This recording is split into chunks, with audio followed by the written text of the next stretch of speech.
Primary election is now just 3 weeks away. Among the races you'll be asked to decide are a number of contests for state senate. 24-hour News 8 political reporter Rick Albin is here with another race to watch. Rick? Well, Susan and Emily, if you live in Ottawa County, this is a big one. Senate Majority Leader Arlan Meekhof is leaving.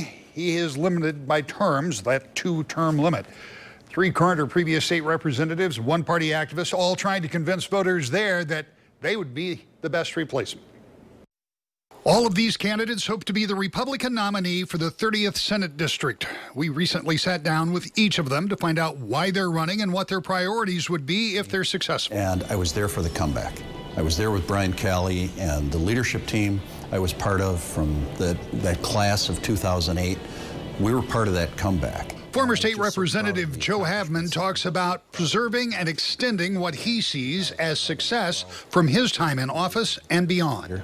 I want to come back and make sure that economic comeback is sustainable, that we continue the road, and that we fix the problems that Michigan has today. 3 years ago, I got very seriously interested in politics. Brett DeBoer is the only Republican running who hasn't served in Lansing. I'm a strong conservative, and I believe that they need more conservative, true conservative voices down there. She says, among other things, she opposes sanctuary cities and... Well, I've been endorsed by Right to Life, and I'm a strong pro-gun advocate. Representative Daniela Garcia could have run for another term in the House, but instead has opted to try for the Senate too. A lot of the things that I work on tend to be some of the weightier issues: education, healthcare, commerce and trade. These are things that aren't easily addressed overnight or in one particular bill, but take a long time to implement change and affect change in. And so it's an opportunity to actually work on legislation and be able to see some of that implementation. State Representative Roger Victory sees his run for Senate as keeping up with Ottawa County's economic progress. We have one of the largest population growth in the state of Michigan right here in Ottawa County.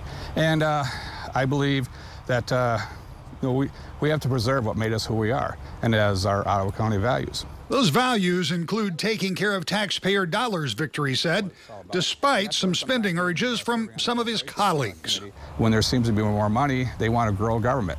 I believe when we have times of prosperity, there's times to pay down debt.